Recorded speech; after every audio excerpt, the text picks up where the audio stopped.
പരിശുദ്ധ പരമദിവ്യകാരുണ്യത്തിന് പരിശുദ്ധ പരമദിവ്യകാരുണ്യത്തിന്. അപ്പൊ ഗവൺമെന്റിന്റെയും അല്ലെങ്കിൽ നമ്മുടെ ലോക വ്യവസ്ഥയുടെയും കാലാവസ്ഥകൾ മാറുന്നതനുസരിച്ച് കൊണ്ട് ഉൽപാദന മേഖലകൾ വളരുകയോ തളരുകയോ ചെയ്യുമ്പോൾ ജീവിത ചിലവുകൾ വർദ്ധിക്കുമ്പോൾ ജനങ്ങൾക്ക് നാട് വിട്ടു പോകേണ്ടി വരുന്നുണ്ട് അല്ലേ? അതാണ് എല്ലാവരും ഇപ്പോൾ കാനഡയിലൊക്കെ പോണത്. നാട് വിട്ടു പോകേണ്ടി ജനത്തെ ഇവിടെ ഇനി ജീവിക്കാൻ പറ്റാത്തത് കൊണ്ട് ജനങ്ങൾ എങ്ങനെ ഇവിടുന്ന് നാട് വിട്ടു പോകാൻ പറ്റും, എങ്ങനെ കണ്ടവൻ്റെ രാജ്യത്തെ PR ഒപ്പിക്കാൻ പറ്റുമെന്ന് വിചാരിച്ചുകൊണ്ട് നമുക്കത് ഒരു ജ്വരമായി പോയി. കാര്യം ഇവിടെ ജീവിക്കാൻ നമുക്ക് പറ്റണില്ല. സാഹചര്യം നമുക്ക് അനുകൂലമല്ല, പ്രതികൂലമായി. അപ്പോൾ ജീവിതത്തിൻ്റെ സാഹചര്യങ്ങൾ പ്രതികൂലമാകുമ്പോഴും വിശ്വാസി ഇടറുകയില്ല, ആരെയും പഴിക്കത്തുമില്ല. എന്താ? അവൻ അതിനെ അതിജീവിക്കും. എന്താ കാര്യം? അവൻ പഠിച്ചിരിക്കുന്ന തിമോത്തി 2:4. അവൻ മുന്നോട്ട് തന്നെ പോകും. ചെങ്കടലുണ്ടെങ്കിലും ഫറവോയുടെ സൈന്യം പുറകെ വന്നാലും വിശ്വാസി മുന്നോട്ട് തന്നെ പോകും. Praise the Lord. ഹല്ലേലൂയ. യേശുവേ സ്തോത്രം. യേശുവേ നന്ദി. ഈ ഉടമ്പടി ഈ സാഹചര്യത്തെ ഇപ്പം നമുക്കറിയാമല്ലോ, ആ സാഹചര്യം എങ്ങനെയാണ്? ഉടമ്പടി സാഹചര്യത്തെ അതിജീവിക്കുന്ന പ്രാർത്ഥനയാണ്. അതാണ് സാക്ഷ്യം പറഞ്ഞ് കേട്ടില്ല ആൾക്കാരെ. നിങ്ങൾ അങ്ങനെ എൻ്റെ ശാസ്ത്രം മനസ്സിലാക്കേണ്ടത്. ഏത് സാഹചര്യം ഉണ്ടായാലും അതിനെ സാഹചര്യത്തിൻ്റെ ബലിയാടായി മാറാതെ ആ സാഹചര്യത്തെ വിശ്വാസി എങ്ങനെ അതിജീവിക്കണമെന്നാണ് ഉടമ്പടി നമ്മളെ പഠിപ്പിക്കുന്നത്. നമുക്കറിയാമല്ലോ, ഒരു മനുഷ്യൻ്റെ ജീവിതത്തിൽ എന്തെങ്കിലും സംഭവിക്കണമെങ്കിൽ എന്ത് വേണം? അതിനുള്ള സാഹചര്യം വേണം. സാഹചര്യം എന്തുണ്ട്? 2 സാഹചര്യം വരും. എന്തൊക്കെയാണ്? ഒന്ന് അനുകൂലമായ സാഹചര്യം, രണ്ടാമത്തത് പ്രതികൂലമായ സാഹചര്യം. ഇതൊന്നും വിശ്വാസിയെ സ്വാധീനിക്കത്തില്ല. ഒരു സംഭവം നടക്കണമെങ്കിൽ എന്ത് വേണം? സാഹചര്യം വേണം അതിനുള്ള, അല്ലേ? ആ സാഹചര്യം അനുകൂലമാകാം, സാഹചര്യം പ്രതികൂലമാണ്. അപ്പോൾ സാഹചര്യം പ്രതികൂലമായാൽ എന്തെല്ലാം പ്രതികൂലമാകും? സാഹചര്യം തന്നെ 2 ഘടകമുണ്ട് അതിൻ്റെ അകത്ത്. എന്തുണ്ട് അതിൻ്റെ അകത്ത്? ഒന്ന് സ്ഥലത്തിൻ്റെ സാഹചര്യമുണ്ട്, ഇല്ലേ? രണ്ടാമത്തത് സമയത്തിൻ്റെ സാഹചര്യം ഉണ്ട്. സ്ഥലം ചിലപ്പോൾ പ്രതികൂലമാകും. ഇവിടെ സ്ഥലം പ്രതികൂലമായതുകൊണ്ടാണല്ലോ നമ്മൾ ഇന്ത്യ വിട്ട് കാനഡയിലേക്ക് പോണത്, UK പോണത്. സ്ഥലം ഇവിടെ പ്രതികൂലമാണ്. പിന്നെ എന്ത് സംഭവിക്കും? സംഭവത്തിന് സമയം പ്രതികൂലമാകാം. പഴയ നിയമം കൈകാര്യം ചെയ്യേണ്ടത് പ്രതികൂലമായ സ്ഥലത്തെക്കുറിച്ചാണ്. ഇസ്രായേലിൽ സ്ഥലം പ്രതികൂലമായപ്പോൾ അവർ ഈജിപ്തിലോട്ട് പോയി, അല്ലേ? ഈജിപ്തിലോട്ട് പോണ വഴിക്ക് മോസസ് പറഞ്ഞു, ഞങ്ങൾ ഈജിപ്തിൽ നിന്ന് തിരിച്ച് ഞങ്ങൾ വാഗ്ദാന നാട്ടിലോട്ട് പോവുകയാണ്, പക്ഷേ സ്ഥലം പ്രതികൂലമാണ്. എന്താണ്? ജെറിക്കോ പട്ടണം പ്രതിരോധിക്കണം, ജോർദാൻ നദി കടക്കണം. 2 സ്ഥലമാണ്. സ്ഥലം പ്രതികൂലമാണല്ലോ എന്ന് മോസസ് യഹോവയോട് പറയുമ്പോൾ സ്ഥലത്തിൻ്റെ പ്രാതികൂല്യങ്ങളെ നമുക്ക് പ്രതിരോധിക്കാം. I will be with you, I will come with you എന്ന് ദൈവം പറയും. ആരാണ്? ജോർദാൻ ജോർദാൻ വറ്റിക്കാൻ, ജെറിക്കോ പൊടിക്കാൻ, I will come with you. അങ്ങനെയാണ് സ്ഥലത്തിൻ്റെ പ്രതികൂല്യങ്ങളെ പ്രതിരോധിക്കുന്നത്. ദൈവം തന്നെ കൂടെ വരാമെന്ന് പറയും. ഉടമ്പടി ഒരു വാഗ്ദാനമാണ്. ദൈവത്തെ നിന്റെ കൂടെ വരുത്തണ പ്രാർത്ഥനയാണ്. ഉടമ്പടി ഒരു പ്രാർത്ഥനയാണ്. എന്താണ്? സ്ഥലസംബന്ധമായ വിഷയങ്ങളെ, അതിൻ്റെ പ്രതികൂലങ്ങളെ പ്രതിരോധിക്കാൻ വേണ്ടിയുള്ള ദൈവിക മാർഗം എന്താണ്? I will come with you. Jordan വറ്റിക്കാൻ, ജെറിക്കോ പൊടിക്കാൻ, നിന്റെ സ്ഥലം, നീ നടക്കുന്ന സ്ഥലത്ത് കൂടെ നിന്റെ കൂടെ ഞാൻ വരും. താഴെ പകല് മേഘസ്തംഭമായി, രാത്രി തീത്തൂണായി നിന്റെ ദൈവം നിന്റെ കൂടെ വരും. സ്ഥലത്തിൻ്റെ സാഹചര്യത്തിൻ്റെ പ്രതികൂലങ്ങളെ പ്രതിരോധിക്കാൻ കൈയടിച്ച് കർത്താൻ. Hallelujah, hallelujah. കരങ്ങൾ ഉയർത്തിക്കൊണ്ട് സ്തുതിക്കട്ടെ. ഹല്ലേലൂയ.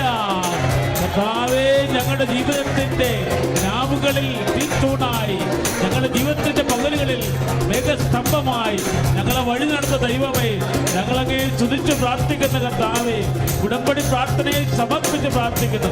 ഹല്ലേലൂയ. പരിശുദ്ധ പരമ ദിവ്യകാരുണ്യത്തിന് ആരാധനയും സ്തുതിയും പുകഴ്ചയും. അപ്പോൾ മോസസിനോട് എന്താ പറഞ്ഞത് ദൈവം?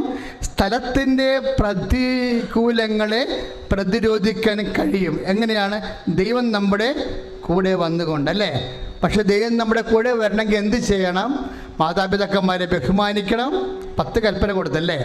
ഞാൻ കൂടെ വരാം, പക്ഷേ നിങ്ങൾ വിശുദ്ധിയുള്ളവരായിരിക്കണം. മാതാപിതാക്കന്മാരെ ബഹുമാനിക്കണം, കൊല്ലരുത്, വ്യഭിചരിക്കരുത്, നിന്റെ കർത്താവ് ദൈവം ഞാനാകുന്നു. ദൈവം നമ്മുടെ വിശുദ്ധി എന്തിനു വേണ്ടിയുള്ളതാണ്? ദൈവത്തെ കൂടെ നിർത്താനുള്ളതാണ്. മനസ്സിലായില്ലേ? സ്ഥലത്തിന്റെ പ്രാതികൂല്യങ്ങളെ, സാഹചര്യത്തിന്റെ പ്രാതികൂല്യങ്ങളെ പ്രതിരോധിക്കാൻ വേണ്ടിയാണ് ദൈവജനത്തോട് വിശുദ്ധി പാലിക്കാൻ വേണ്ടി 10 പ്രമാണങ്ങൾ നൽകിയിരിക്കുന്നത്. കൈ അടിച്ചു കർത്താവ്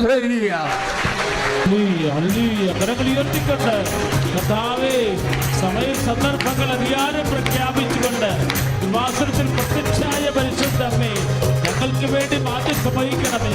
ഹല്ലേലൂയ. സ്ഥലത്തിൻ്റെ പ്രാതികൂല്യങ്ങളെ, സാഹചര്യത്തിൻ്റെ പ്രാതികൂല്യങ്ങളെ പ്രതിരോധിക്കാൻ വേണ്ടി ദൈവം നമ്മുടെ കൂടെ വരും. ദൈവം നമ്മുടെ കൂടെ വരുമ്പോൾ നമ്മൾ ദൈവത്തിൻ്റെ കൽപ്പന അനുസരിച്ച് ജീവിക്കണമെന്ന് പറയുമ്പോൾ ജനം എന്താ പറയണത്? കർത്താവ് പറഞ്ഞത് ഞങ്ങൾ ജീവിക്കും അല്ലേ. പുറപ്പാട് 19:8. അപ്പം പുതിയ നിയമത്തിലേക്ക് വരുമ്പോൾ എന്താ വിഷയം? ഒരു സംഭവത്തിൻ്റെ സാഹചര്യത്തിൻ്റെ അത് അനുകൂലമാക്കി മാറ്റുന്നതിനുള്ള, അല്ലെങ്കിൽ അത് പ്രതികൂലമാകാനുള്ള ഒരു ഘടകം എന്താണ്? ഒന്ന് സ്ഥലമാണെന്ന് നമ്മൾ കണ്ടു. രണ്ടാമത്തെ എന്താണ്? സമയം. പഴയ നിയമം സ്ഥലം കൈകാര്യം ചെയ്യുമ്പോൾ പുതിയ നിയമം എന്താ കൈകാര്യം ചെയ്യണത്? സമയമാണ്. അവർക്ക് വീഞ്ഞില്ല എന്ന് പറയുമ്പോൾ ഈശോ പറയും സമയമായില്ല, ആ സംഭവം നടക്കാനുള്ള സാഹചര്യം ഇല്ല, സമയമായില്ല എന്ന് പറയും. അപ്പോഴമ്മ പറയും സമയത്തിൻ്റെ പ്രാതികൂല്യങ്ങളെയും പ്രതിരോധിക്കാൻ കഴിയും. എങ്ങനെയാണ്? അവൻ പറയണത് പോലെ ചെയ്യുമ്പോൾ. കൈ അടിച്ച് കർത്താവ്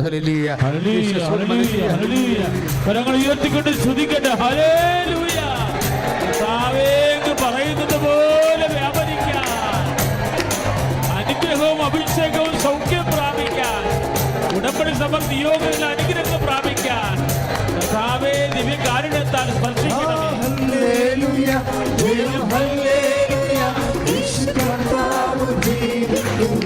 ചേർന്ന് പാടാം.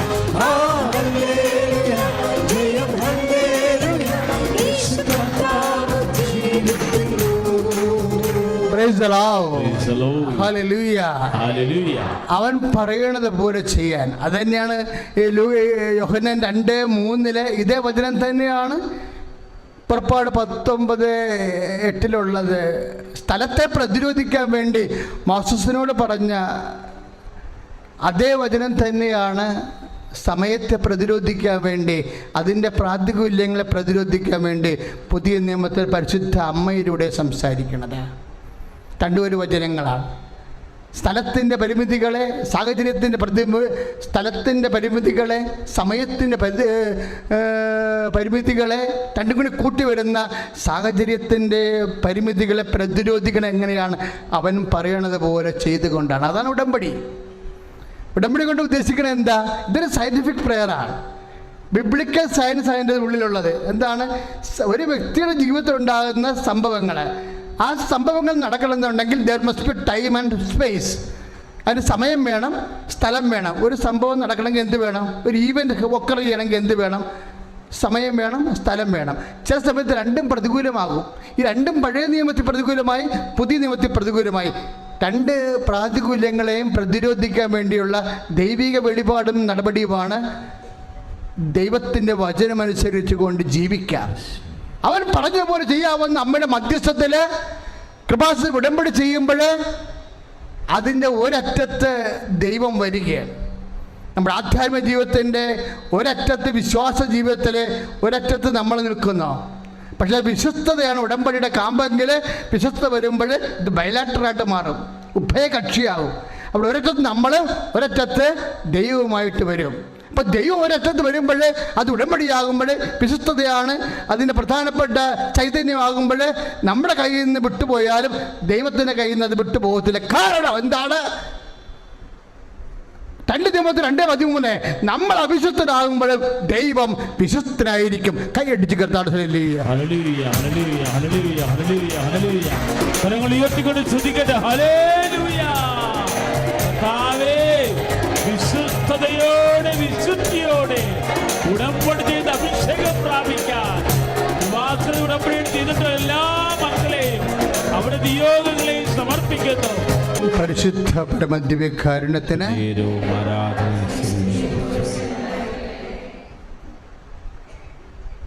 നിമിഷം മൗനമായി പ്രാർത്ഥിക്കുക.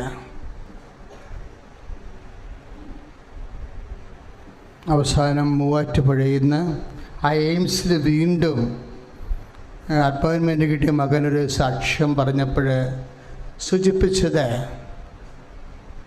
ഒരു സെപ്റ്റംബർ 16 ഡേറ്റ് ഇടാൻ പറഞ്ഞിരുന്നു. അല്ല, നിങ്ങൾക്ക് അപ്പോയിൻമെൻറ്റോ ഇൻ്റർവ്യൂയോ ഓപ്പറേഷനോ സ്ഥലമളവോ ഭാഗോടമ്പടിയോ രജിസ്ട്രേഷനോ PR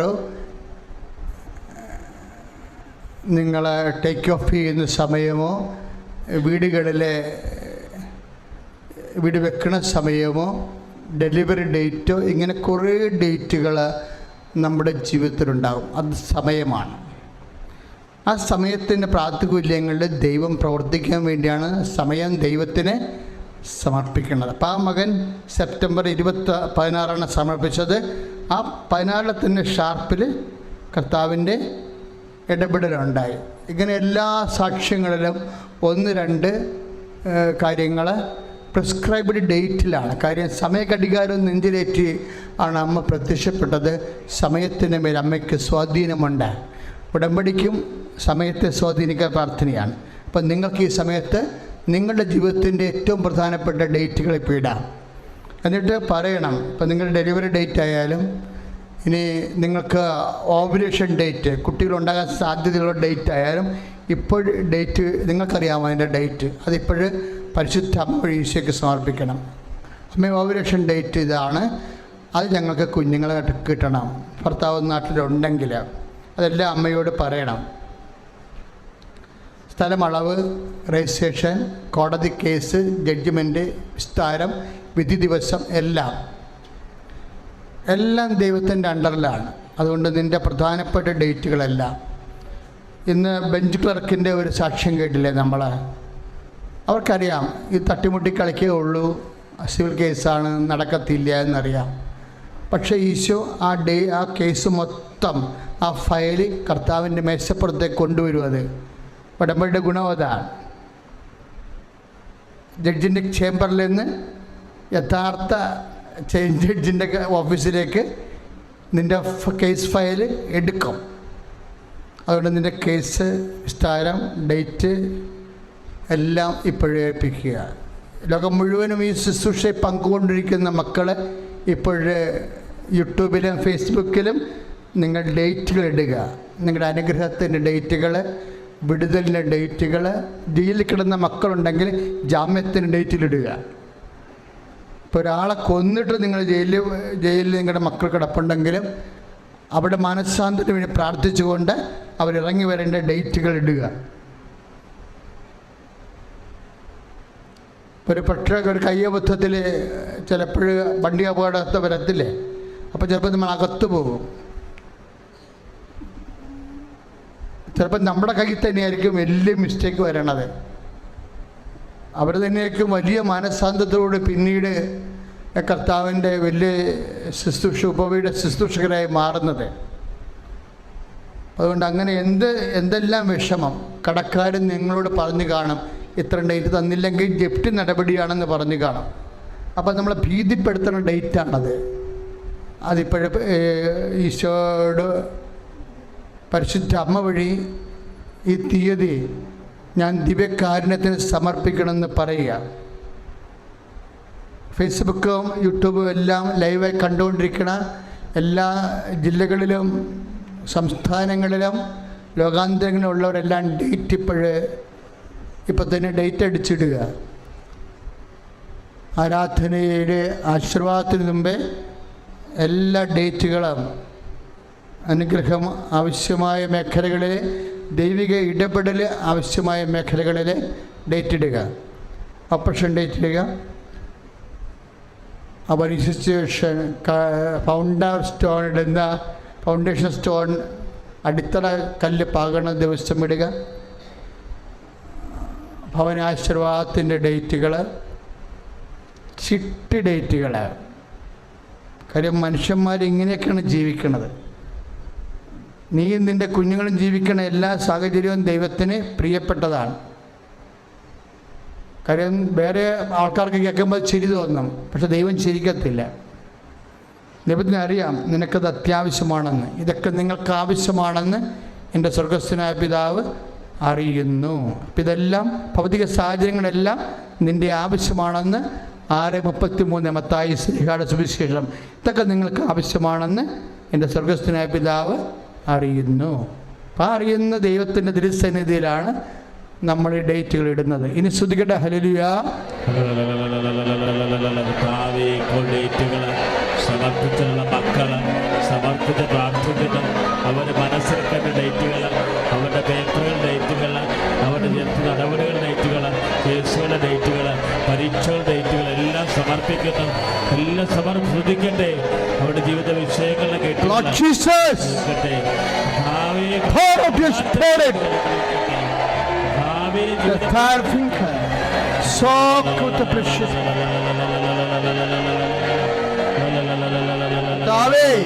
എല്ലാ സമയങ്ങളും അങ്ങനെ തിരിച്ചറി.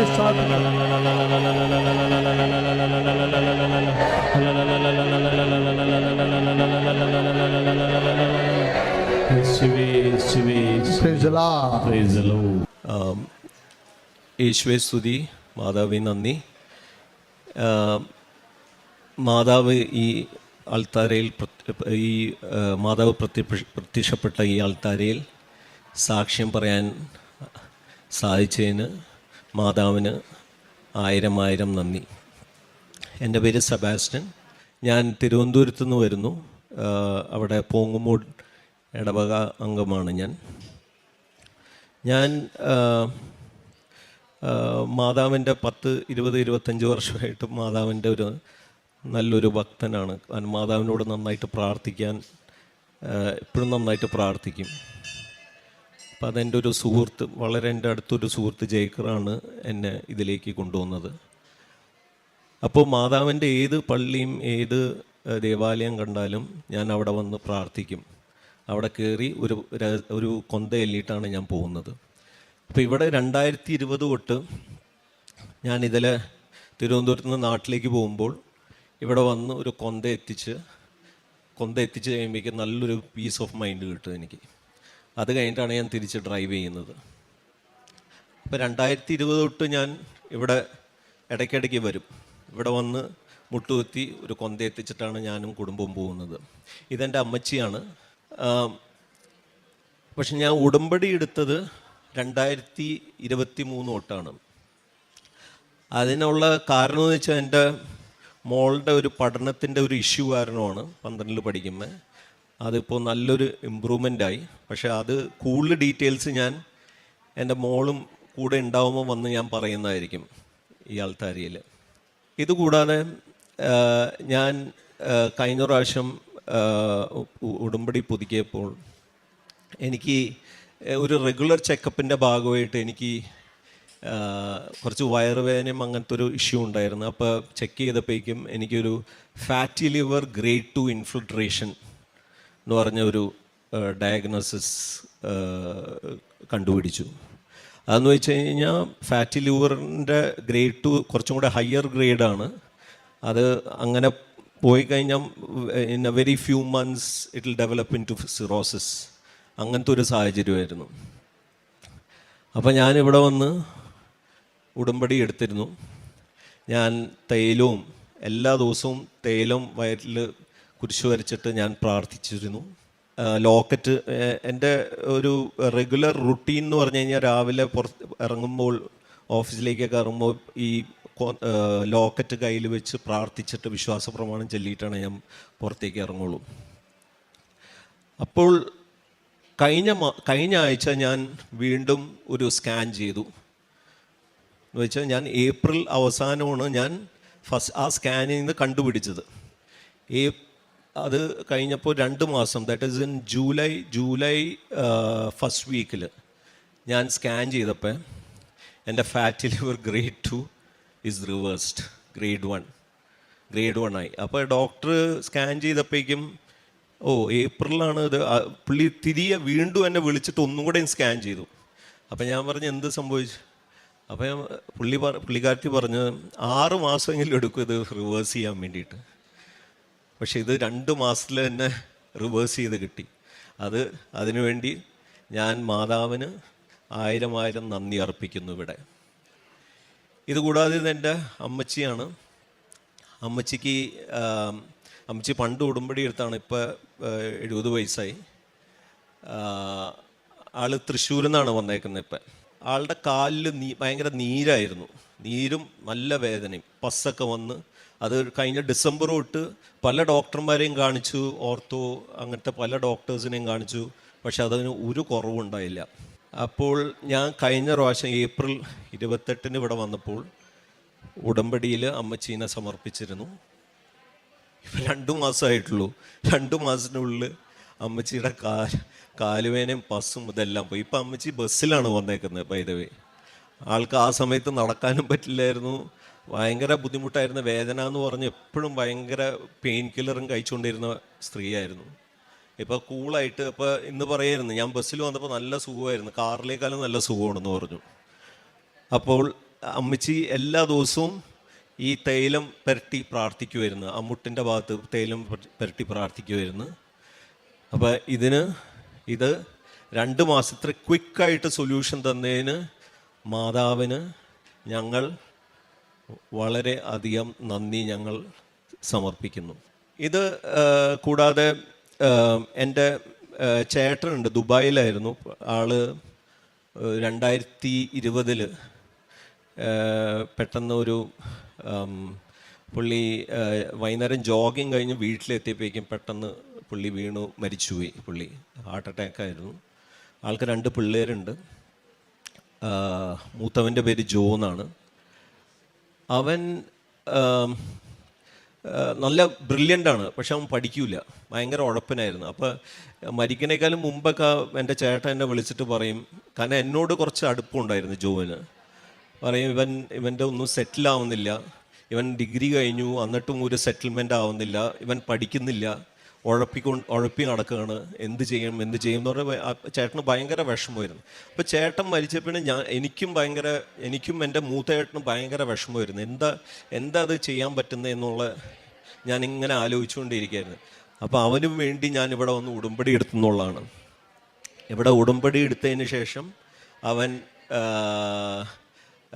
അവനൊരു കോൺട്രാക്ട് ജോബ് ഉണ്ടായിരുന്നു. കോൺട്രാക്ട് ജോബ് എന്ന് പറഞ്ഞാൽ it's not a permanent job. അതവൻ രാജിവെച്ചു. അവൻ ഒരു MS in data analytics Rochester university Dubai ക്യാമ്പസിൽ ജോയിൻ ചെയ്തു. And he became quite a serious guy in his studies. എന്ന് വെച്ചാൽ നല്ല രീതിയിൽ പഠിച്ചു. അവന് 98% ഉണ്ടായിരുന്നു ക്വാളിഫൈ ചെയ്തപ്പോഴേക്കും. ആൻഡ് പുള്ളിക്കൊരു ഇൻറ്റേൺഷിപ്പും കിട്ടി അവിടെ ഒരു ടെക് കമ്പനിയിൽ. പക്ഷെ ആ ഇൻറ്റേൺഷിപ്പ് അവന് എപ്പോഴും എക്സ്റ്റൻഷനാണ് കിട്ടിക്കൊണ്ടിരിക്കുന്നത്.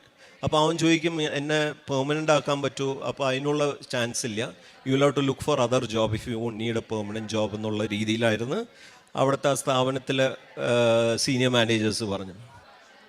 അപ്പം ഞാൻ കഴിഞ്ഞ ഏപ്രിൽ 28 ഞാൻ പറയണം, ഏപ്രിൽ 28 ഞാൻ ഇവിടെ വന്നു ഉടമ്പടി എടുത്തു, അവന് സമർപ്പിച്ചിരുന്നു. ഒന്നുകൂടെ ഞാൻ സമർപ്പിച്ചത്, ഉടമ്പടി പുതുക്കിയതാണ് കഴിഞ്ഞ ഏപ്രിൽ 28 അവനെ വീണ്ടും സമർപ്പിച്ചു. ആദ്യമേ സമർപ്പിച്ചപ്പോൾ ഇവന് നല്ല മാർക്കോടെ ക്വാളിഫൈ ചെയ്തു. സമർപ്പിച്ച് ഇവൻ എങ്ങനെയും ഒരു പെർമനൻറ്റ് ജോബ് മാതാവേ ഇവന് കിട്ടണമെന്ന് പറഞ്ഞിട്ട് ഞാൻ അവന് വേണ്ടി എല്ലാ ദിവസവും പ്രാർത്ഥിക്കും. അവനൊരു ലോക്കറ്റും ഇവിടെ നിന്ന് മേടിച്ച ലോക്കറ്റ് അയച്ചു കൊടുത്തിരുന്നു. അവൻ്റെ പേഴ്സിൽ അത് വെക്കുമായിരുന്നു. അവൻ എല്ലാ ദിവസവും അത് വെച്ച് പ്രാർത്ഥിക്കാൻ പറഞ്ഞിട്ട് അവൻ അത് ചെയ്യുമായിരുന്നത്. ഞാൻ ഏപ്രിൽ 28 ഞാൻ ഉടമ്പടി എടുത്ത് കഴിഞ്ഞപ്പോൾ ഏപ്രിൽ 29 ഇവൻ്റെ കമ്പനിയിൽ, അവിടുത്തെ ആ ടെക് കമ്പനിയിൽ ഒരാൾ രാജിവെച്ചു, ഒരാൾ റിസൈൻ ചെയ്തു. അങ്ങനെ അവിടെ ഒരു വേക്കൻസി വന്നു. ആ വേക്കൻസിയിൽ ഇവനെ കൺസിഡർ ചെയ്തു. അത്രയ്ക്ക് ക്വിക്കായിട്ടാണ് സംഭവം നടന്നത്. ഏപ്രിൽ 28 ഞാൻ ഉടമ്പടി എടുക്കുന്നു. പിറ്റേ ദിവസം ദുബായിൽ വെച്ച് ആ ടെക് കമ്പനിയിൽ ഒരാൾ രാജിവെക്കുന്നു. ഇവനെ ആ ഇതിലേക്ക് കൺസിഡർ ചെയ്യുന്നു. ആൻഡ് അവൻ്റെ സാലറി എന്ന് പറഞ്ഞു കഴിഞ്ഞാൽ ഓൾമോസ്റ്റ് 6 times ദ സാലറിയും കൂടെയാണ്. അപ്പോൾ അവന് തന്നെ ഒന്നും വിശ്വസിക്കാൻ പറ്റില്ല. അപ്പോൾ ഞാൻ പറഞ്ഞു മാതാവിനോട് നന്ദി പറഞ്ഞ് നീ ഇത് ചെയ്യണം. അവൻ വീഡിയോ അയച്ചു തന്നു. മാതാവിനെ നന്ദി പറഞ്ഞിട്ട് ഒരു വീഡിയോ എനിക്ക് അയച്ചു തന്നിരുന്നു. അപ്പോൾ മാതാവിന് വീണ്ടും ഞാൻ നന്ദി അർപ്പിക്കുന്നു. ഇതുകൂടാതെ ഞാനും എൻ്റെ വൈഫും ഒരു ട്രെയിനിങ് ബിസിനസ് നടത്തുന്നുണ്ട് തിരുവനന്തപുരത്ത്. അപ്പോൾ ഒരു 3-4 മാസം മുമ്പ് അത്ര നല്ല രീതിയിലല്ല പോയിക്കൊണ്ടിരുന്നത്. ഒരു പോർട്ട്ഫോളിയോ മാത്രമേ ഉണ്ടായുള്ളൂ. ഇവിടെ വന്ന് സമർപ്പിച്ചപ്പോഴേക്കും ഇപ്പോൾ ഒരു 4-5 പോർട്ട്ഫോളിയോ കൂടുതലായി. ബിസിനസ്സിനും നല്ല ഒരു വളർച്ച കിട്ടി, നല്ലൊരു ഇമ്പ്രൂവ്മെൻറ്റ് കിട്ടി. അതിനും ഞാൻ മാതാവിനോട് പ്രത്യേകം നന്ദി അറിയിക്കുകയാണ്. ഇതുകൂടാതെ എൻ്റെ ഉടമ്പടി ജീവിതം എങ്ങനെയായിരുന്നു എന്ന് വെച്ച് കഴിഞ്ഞാൽ ഞാൻ എല്ലാ ദിവസവും ബൈബിള്, അത് ഞാൻ പണ്ട് തൊട്ടേ എല്ലാ ദിവസവും ബൈബിള് വായിക്കും. ഇപ്പോൾ കുറച്ചും കൂടെ കൂടുതൽ സമയം ഞാൻ ചിലവാക്കാറുണ്ട്. അതുകൂടാതെ ഞാൻ മറ്റേ ഉടമ്പടി ലോക്കറ്റും തൈലവും അത് ഞാൻ പറഞ്ഞ പോലെ എല്ലാ ദിവസവും ഞാൻ അത് പുരട്ടിയിട്ടേ പുറത്ത് ഇറങ്ങാറുള്ളൂ. വൈകുന്നേരവും കുടുംബ പ്രാർത്ഥനയ്ക്ക് ശേഷവും ഞാൻ പുരട്ടിയിട്ടാണ് കിടന്നുറങ്ങുന്നത്. ഇതുകൂടാതെ ഞാൻ അവിടെ തിരുവനന്തപുരത്ത് ഒരു ക്യാൻസർ ഹോമിന് വേണ്ടി ഞാൻ വർക്ക് ചെയ്യുന്നുണ്ട്. എല്ലാ ആഴ്ചയും ഞാൻ അവിടെ പോയിട്ട് എല്ലാ മാസവും എനിക്ക് അതൊരു BPL ഫാമിലീസിലുള്ള ഫ്രീ അക്കോമഡേഷനും ഫുഡാണ്. അവിടെ RCC ഉള്ള കാരണം അങ്ങനെ ഒരു സ്ഥാപനമുണ്ട്. ഞങ്ങളുടെ അച്ഛന്മാരൊക്കെ നടത്തുന്ന സ്ഥാപനമാണ്. അപ്പോൾ ഡയറക്ടർ അച്ഛനും മദറിൻ്റെ ഒരു ഹെൽപ്പോടെ ഞാനും അവിടെ നല്ല രീതിയിൽ എനിക്ക് ഇൻവോൾവ് ചെയ്യാൻ സാധിച്ചു. അവിടെ എല്ലാ മാസവും ഒരു 3-4 പേഷ്യൻസിനെങ്കിലും എനിക്ക് സഹായിക്കാൻ പറ്റുന്നുണ്ട്. അതുപോലെ ഞാനും എൻ്റെ ഒരു സുഹൃത്തും കൂടെയും ഒരു ബ്ലഡ് ഗ്രൂപ്പ് ഫോം ചെയ്തു. കാരണം ഈ പേഷ്യൻസിനെന്ന് പറഞ്ഞു കഴിഞ്ഞാൽ ഈ കീമോവും അതൊക്കെ കഴിഞ്ഞ് അവിടെ ബ്ലഡ് കൗണ്ടും ഇതൊക്കെ കുറേ. അപ്പോൾ ബ്ലഡ് ഡോണേഴ്സിന് ഇഷ്ടം പോലെ ആവശ്യമാണ്. അപ്പോൾ ഞങ്ങളുടെ ഈ ഫോറം ബേസിക്കലി ബ്ലഡ് ഡോണേഴ്സിന് പ്രൊവൈഡ് ചെയ്യുന്നു. അത് ഇതുവരെ ഞാനും എൻ്റെ കൂട്ടുകാരനും ആ ഒരു ഫോറം ഒരു 10,000-4,000 പേഷ്യൻസിനെ ഞങ്ങൾക്ക് ഹെൽപ്പ് ചെയ്യാൻ പറ്റിയിട്ടുണ്ട് ഇതുവരെ. 2016 സ്റ്റാർട്ട് ചെയ്തത്. ഇപ്പം നമുക്ക് ഒരു 10 പേരെങ്കിലും എല്ലാ മാസവും ഞങ്ങൾക്ക് ഹെൽപ്പ് ചെയ്യാൻ പറ്റുന്നുണ്ട് ബ്ലഡ് ഡോണർ. അത്രയ്ക്ക് റിക്വയർമെൻ്റ് ആണ്. അപ്പോൾ അതെല്ലാം മാതാവിൻ്റെ ഒരു ഇടപെടലാണെന്ന് ഞാൻ 100% വിശ്വസിക്കുന്നു. കാരണം ഞാൻ മാതാവിനോട് ആ രീതിയിലാണ് ഞാൻ പ്രാർത്ഥിക്കുന്നത്. അപ്പോൾ മാതാവിന് വീണ്ടും ഞങ്ങൾ ഇവിടെ ഈ അൾത്താരയിൽ നിന്ന് ഇവിടെ ഈ പ്രത്യക്ഷപ്പെട്ട മാതാവിനെ നോക്കി നന്ദി പറയുന്നു. ഈ അനുഗ്രഹം ലഭിച്ചതിന് വളരെ വളരെയധികം നന്ദി. പിന്നെ ഈ പത്രം എന്ന് പറയുന്ന സംഭവം, ഇവിടുത്തെ കൃപാസന പത്രം ഞാൻ ഇവിടെ നിന്ന് കൊണ്ടുപോകുമ്പോൾ എനിക്ക് ഒരു ബുദ്ധിമുട്ടും ഇല്ലാതെ അത് കൊടുക്കാൻ പറ്റും. കാരണം അവിടുത്തെ ക്യാൻസർ പേഷ്യൻസ്, ഇപ്പം ഞാൻ ചെന്ന് കഴിഞ്ഞാൽ ക്യാൻസർ പേഷ്യൻസ് എൻ്റെ അടുത്ത് ചോദിക്കും, ചേട്ടാ മറ്റേ പത്രം കിട്ടിയോ, പുതിയ പത്രം കിട്ടിയോ? ഞാൻ അവിടെ ചെന്ന് അവിടെ ഓരോ റൂമിലും ചെന്ന് കൊടുക്കുമെങ്കിൽ അവർ ഇല്ല എനിക്ക് ഒരെണ്ണം കൂടെ വേണം, എൻ്റെ ചേട്ടൻ്റെ മോൻ വരും ഇപ്പം എന്ന് പറഞ്ഞിട്ട് അവിടെ ആ ക്യാൻസർ റൂമിൽ തന്നെ എനിക്ക് കംപ്ലീറ്റ്ലി കൊടുക്കുക. ഒരു 10 മിനിറ്റിൽ എനിക്കത് തീർക്കാൻ പറ്റുന്ന രീതിയിലാണ്. കാരണം അവർക്കും ഭയങ്കര ഇൻട്രസ്റ്റാണ് ഇത് വായിക്കാൻ വേണ്ടിയിട്ട്. പിന്നെ ഇതൊക്കെയാണ് എൻ്റെ ഭാഗത്തു നിന്നുള്ള സാക്ഷ്യങ്ങളും. പിന്നെ വേറൊരു ഇവിടെ വന്ന് പ്രാർത്ഥിച്ചതിന് ശേഷം, ഉടമ്പടിയൊക്കെ എടുത്തതിന് ശേഷം എൻ്റെ ജീവിതത്തിൽ വന്നൊരു മാറ്റം എന്ന് പറഞ്ഞാൽ എനിക്ക് എല്ലാവരെയും നല്ല രീതിയിൽ സഹായിക്കാൻ പറ്റുന്നുണ്ട്. എന്ന് വെച്ച് കഴിഞ്ഞാൽ ഒരാൾ ഇപ്പം സഹായം ചോദിച്ചു കഴിഞ്ഞാൽ ഓക്കെ പറ്റുമോ ഇല്ല, ഇല്ല പറ്റൂല.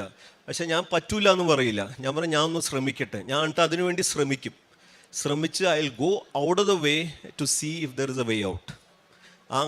അങ്ങനത്തെ ഒരു സ്റ്റാൻഡാണ് ഞാൻ എപ്പോഴും എടുക്കുന്നത്. അപ്പോൾ എനിക്ക് മിക്കപ്പോഴും എനിക്ക് ആൾക്കാരെ ഹെൽപ്പ് ചെയ്യാൻ, ഇപ്പോൾ ആർക്കെങ്കിലും എന്തെങ്കിലും ജോലിയുടെ കാര്യത്തിനോ എന്തെങ്കിലും ഒരു ട്രെയിനിങ്ങിൻ്റെ കാര്യത്തിലോ അല്ലെങ്കിൽ ഒരു ഓറിയൻറ്റേഷൻ കൗൺസിലിങ്ങിൻ്റെ എനിക്ക് സഹായിക്കാൻ പറ്റും അവരെ. അപ്പോൾ അതൊരു വലിയൊരു മാറ്റമായിരുന്നു. പിന്നെ ഇതുകൂടാതെ സന്ധ്യാപ്രാർത്ഥനയും എല്ലാവരെയും ഈ ആരെങ്കിലും വന്ന് പ്രാർത്ഥിക്കണമെന്ന് പറയാം അവരെയൊക്കെ സമർപ്പിച്ച് ഓരോരുത്തരുടെ പേര് വിളിച്ച് പറഞ്ഞ് സമർപ്പിച്ച് എനിക്ക് ആ ഒരു കൊന്ത ചെല്ലാൻ സാധിക്കുന്നുണ്ട്. ഇതൊക്കെയാണ് എൻ്റെ ജീവിതത്തിൽ വന്ന മാറ്റങ്ങൾ ഇവിടെ വന്ന് ഉടമ്പടി എടുത്തതിന് ശേഷം. അമ്മ മാതാവിനും ഈശോയ്ക്കും 1000 നന്ദി ഞാൻ പറയുന്നു. Thank you. യേശുവെ നന്ദി, യേശുവെ സ്തുതി. എനിക്ക് തന്ന ഈ അനുഗ്രഹത്തിനെ ഞാൻ ഈശോയ്ക്കും തിരുക്കുമാരനും 1000 നന്ദി പറഞ്ഞുകൊണ്ട് സമർപ്പിക്കുന്നു. എൻ്റെ രോഗം, എൻ്റെ കാലിലെ നീരും വേദനയും മാറ്റിത്തന്ന ഈശോയ്ക്കും തിരുക്കുമാരനും ഞാൻ നന്ദി പറയുന്നു. യേശുവെ സ്തോത്രം, യേശുവെ മഹത്വം.